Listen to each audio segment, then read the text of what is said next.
Vous écoutez On lit pour vous. Le Québec pendant la Seconde Guerre mondiale. Un texte de Manon Beauchemin et Gabriel Sirois, paru le 28 août 2025 dans Bibliothèque et Archives nationales du Québec. Le 2 septembre 1945, la Seconde Guerre mondiale prenait fin, après 6 terribles années de combat. C'était il y a 80 ans. Si cet affrontement mondial a été initié en Europe, il a tout de même touché la vie de milliers de Québécois. Comment ces derniers ont-ils contribué à l'effort de guerre ? Soldats, espions et résistants.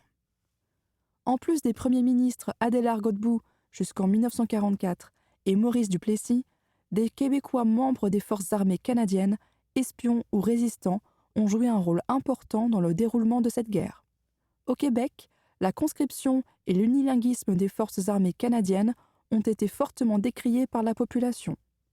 Mais selon l'historien Serge Bernier, qui a fait l'exercice de quantifier la participation des Canadiens français au combat, plus de 130 000 se seraient tout de même portés volontaires. Parmi eux, Léo Major, qui s'est enrôlé en 1940 et qui combattra également pendant la guerre de Corée, est un héros peu connu. Luc Lépine, auteur d'une biographie de Major publiée en 2019, en parle avec Jacques Beauchamp dans un épisode du balado Aujourd'hui l'Histoire sur Radio-Canada Audio. Guy Bellier a quant à lui été recruté comme agent secret en 1942. L'auteur Guy Gendron nous le fait découvrir dans son livre « Le meilleur des hommes, l'histoire de Guy Bellier, le plus grand espion canadien ». Recherche sur la bombe atomique à Montréal. Pour devancer les progrès scientifiques de l'Allemagne nazie, les Britanniques ont secrètement établi un laboratoire de recherche nucléaire à l'Université de Montréal, loin du front européen. Ce centre, actif de 1942 à 1946, visait à développer une bombe puissante et à explorer de nouvelles sources d'énergie. Il a aussi permis une collaboration avec les Américains, qui ont lancé le projet Manhattan, dans le but de créer une arme atomique. La genèse du laboratoire et les travaux cruciaux qui ont été réalisés sur les réacteurs nucléaires et le plutonium sont abondamment expliqués dans Montréal et la bombe de Gilles Sabourin et dans Projet Manhattan Montréal, au cœur de la participation du Canada à la bombe atomique américaine, d'Antoine Théoret et Mathieu P. Lavallée. Après la guerre, le Canada a choisi de ne pas se doter de l'arme nucléaire, préférant s'appuyer sur ses alliances avec l'OTAN et les États-Unis. Signataire du traité sur la non-prolifération des armes nucléaires en 1968, il s'engage pour le désarmement et limite l'usage de son uranium à des fins pacifiques, notamment médicales. Les recherches amorcées à Montréal ont ainsi évolué vers des applications civiles comme la radiothérapie pour le traitement du cancer. Participation des femmes à l'effort de guerre. Bien que la contribution des femmes aux travaux du laboratoire secret de l'Université de Montréal durant la Deuxième Guerre mondiale ait été largement ignorée, voire niée, la participation féminine à l'effort de guerre a été fondamentale et reconnue dans d'autres sphères. Le livre « De la poêle à frire à la ligne de feu » nous en apprend énormément sur la vie quotidienne des Québécoises pendant la guerre. Encouragées à économiser, à rationner et à réutiliser les produits de consommation, elles aidaient à freiner l'inflation et à ravitailler l'armée et les usines de guerre. Durant les premières années du conflit, le Québec était la province la plus active dans la production d'armement, et comme les travailleurs masculins n'étaient pas assez nombreux pour soutenir cette poussée industrielle, les femmes ont été appelées en renfort. Le nombre d'ouvrières est passé de 40 000 en juin 1941 à 230 000 en juin 1943. Des Québécoises se sont par ailleurs enrôlées dès 1941 dans le corps des femmes de l'armée canadienne, principalement dans des rôles non combattants, mais essentiels à l'effort de guerre, infirmières, opératrices radio, secrétaires et commis. Cette époque de bouleversements politiques et sociaux a été l'occasion pour les femmes de démontrer l'importance de leur rôle dans l'organisation sociale. Elles espéraient d'ailleurs qu'on reconnaisse leur valeur une fois la paix rétablie. Le 25 avril 1940, le droit de vote a enfin été accordé aux Québécoises.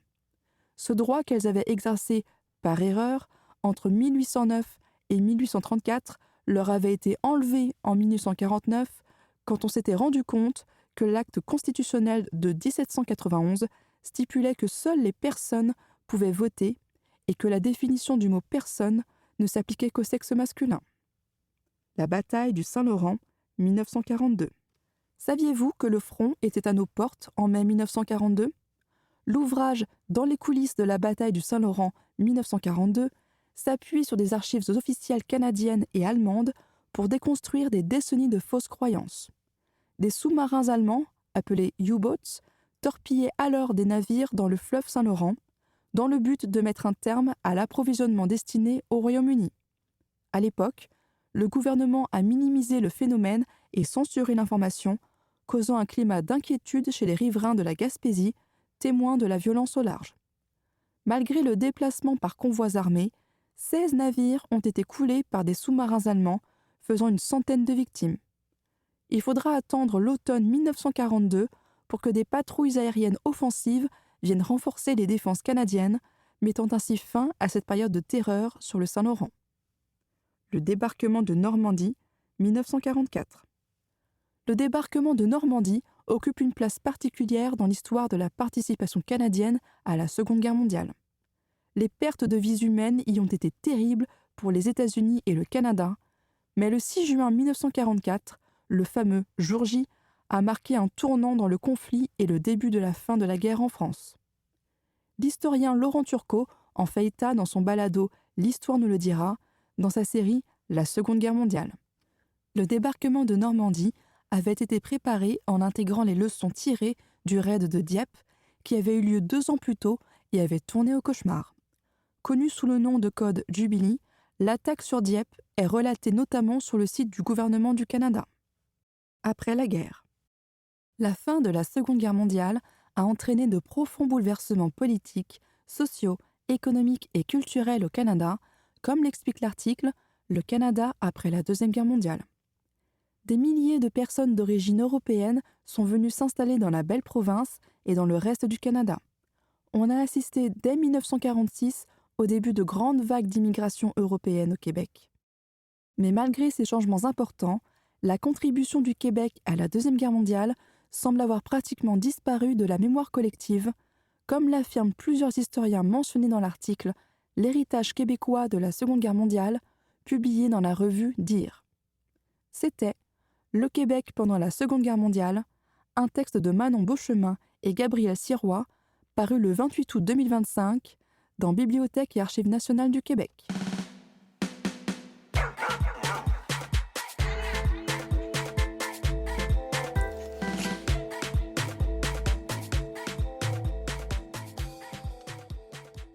De nouvelles parutions juste à temps pour le 12 août. Des suggestions de livres de l'équipe de rédaction parues le 9 juin 2026 dans la revue Les Libraires. Plusieurs livres sont publiés plus tôt dans la rentrée littéraire afin d'être en librairie lors de cette journée célébrant la littérature québécoise. Au début du mois d'août, il faudra notamment surveiller les nouveaux romans de Mathieu Blais, La peau de mon chien, paru chez XYZ, de Nicolas Chalifour, Fantoche, paru chez Héliotrope, de Véronique Drouin, Alvarium, La saison des reines, paru chez Robert Laffont, Québec, une œuvre gothique et féministe, ainsi que celui de Christian Guy Poliquin, Le Mur, paru chez La Peuplade, qui abordera l'exil et mettra en scène des tunneliers clandestins, des textes inédits de Valérie Chevalier, Marie-Christine Chartier, Sophie Lorrain, Marianne Brisebois et Benoît Picard, réunis dans un collectif intitulé « Haute saison », paru chez Urtubise, devrait aussi attirer l'attention. Geneviève Biguet, quant à elle, proposera la bande dessinée « Pointe obscure », paru chez Frontfroid. Après les racistes n'ont jamais vu la mer, Yara L. Gadban et Rodney Saint-Éloi récidiveront avec les fascistes n'ont jamais compté les étoiles, paru chez Mémoire d'Encrier, tandis que Tristan Demers présentera Un dîner avec les pierres à feu, la petite histoire d'une adaptation québécoise, paru chez Urtubise. Dans Elite Magic, TM, paru chez Lamèche, Claudie Létourneau et Olivier Laforêt ont imaginé une école de sorcellerie clandestine pour explorer les questions de la masculinité toxique, l'ambition démesurée et les dynamiques de pouvoir. Une comédie noire déjantée qui promet. Aussi, l'ouvrage récompensé du prix Robert Clich chez VLB Éditeur arrivera en librairie le 5 août. Soyez à l'affût. Du côté jeunesse, Isabelle Arsenault reviendra avec Le Tour de Tom, paru chez La Pastèque, un album sur l'apprentissage et la confiance en soi, dans lequel un jeune garçon est déterminé à rouler sans ses petites roues. Dans la série Mimose et Sam, Caton signera le premier tout carton avec un Gâteau à quoi, paru chez Comme des géants.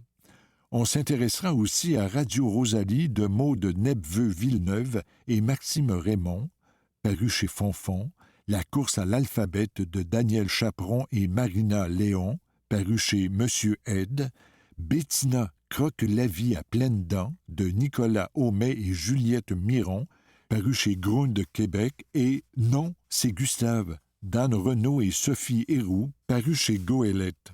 Cette liste n'étant pas exhaustive, n'hésitez pas à vous tourner vers votre libraire pour dénicher d'autres découvertes. C'était de nouvelles parutions juste à temps pour le 12 août. Des suggestions de livres de l'équipe de rédaction parues le 9 juin 2026 dans la revue Les Libraires.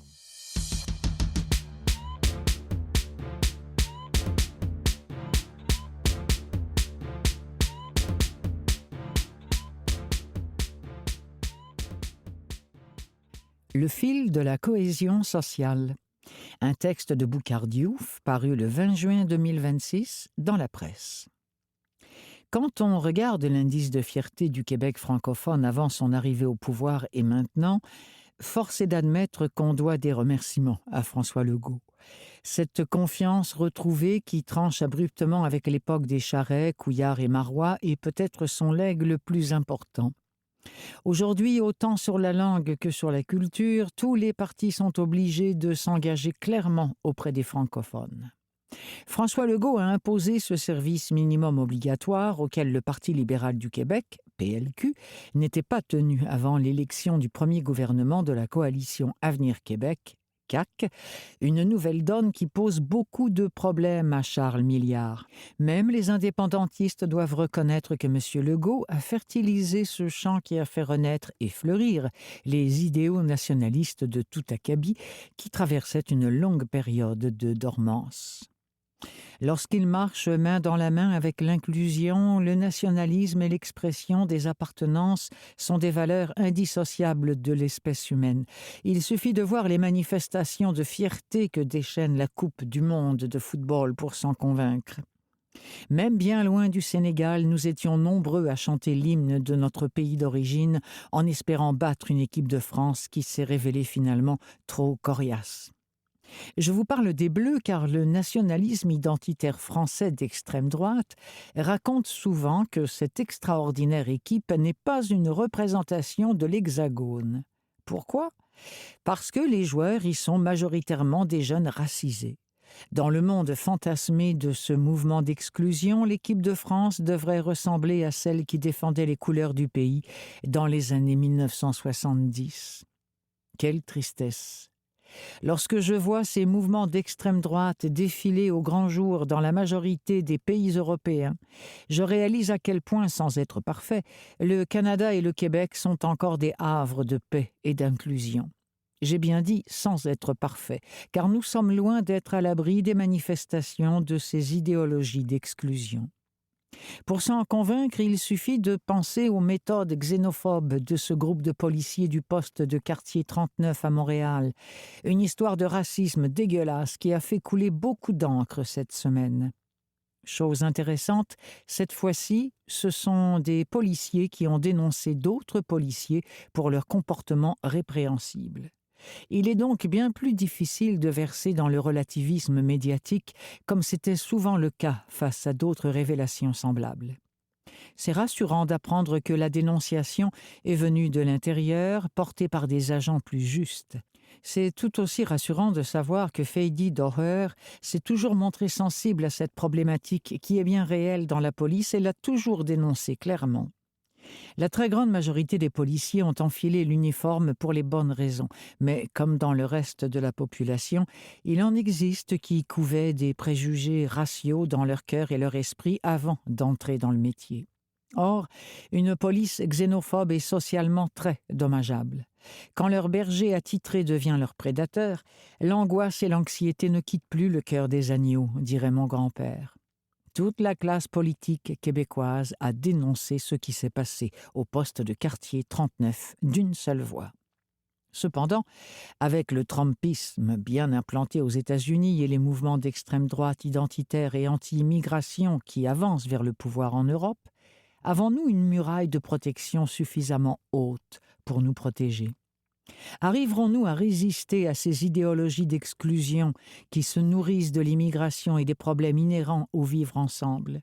Je l'espère sincèrement, mais la probabilité de se faire contaminer est très élevée. Je quitte cette chronique pour les vacances d'été, mais je vous parie que ce sujet sera encore au cœur de notre prochaine campagne électorale. Les dérapages et les déchirures sociales seront inévitables. Permettez-moi de souligner d'avance que le Parti québécois, PQ, qui mène encore dans les sondages, risque gros à entrer dans une surenchère avec la CAQ sur les dossiers touchant au vivre ensemble et à la laïcité. Une énorme pelure de banane pourrait se cacher dans cette tentation. En cause, l'indépendantisme des jeunes dont on parle beaucoup depuis quelques années et qui s'exprime sur les réseaux sociaux est indéniablement un projet très sensible à l'inclusion. Aussi, un petit dérapage médiatique pourrait tout faire basculer car dans les réseaux sociaux, être in et devenir out se fait à très grande vitesse. Il suffit que quelques jeunes influenceurs qui se disent indépendantistes se dissocient d'une promesse qu'ils jugent discriminatoire ou raciste pour que tout ce qui était tendance soit honni, vilipendé et méprisé. Je ne propose pas ici de mettre ces sujets à l'abri de nos débats, je plaide simplement pour le discernement. Sur le dossier de la laïcité et du vivre ensemble, le Québec a toujours cherché une voie de passage entre le modèle multiculturaliste britannique, qui est un échec, et le modèle trop coercitif de la France, qui est tout aussi dysfonctionnel. Je crois qu'on gagne à rester sur cette fine ligne pour ne pas trop chambarder la cohésion sociale. L'immigration et le vivre ensemble ne sont pas à l'abri de la critique politique, mais lorsque ces sujets s'invitent dans le débat, il ne faut jamais oublier qu'on parle d'histoire humaine, de personnes avec des espoirs, des peurs et des rêves.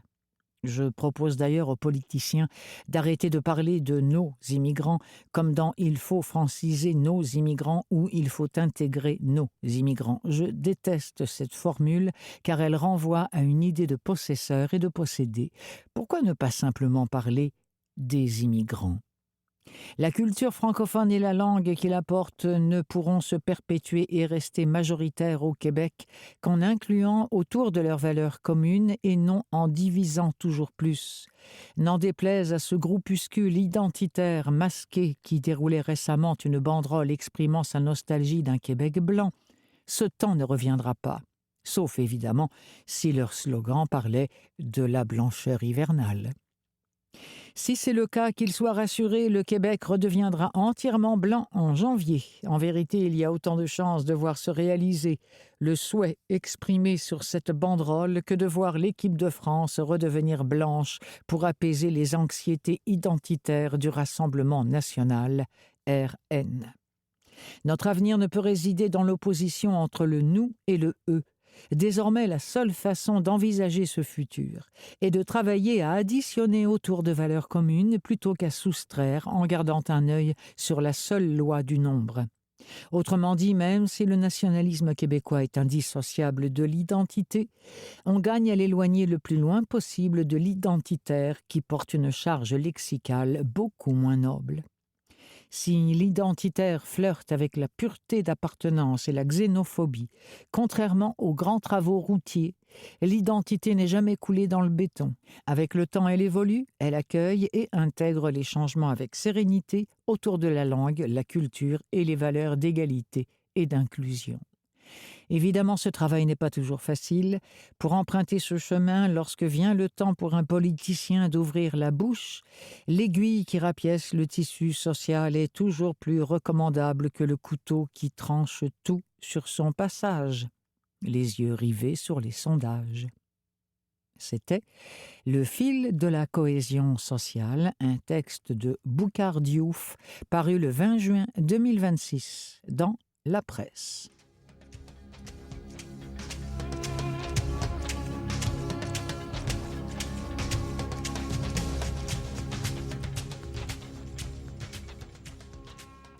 L'Australie construit plus vite avec l'aide du Québec.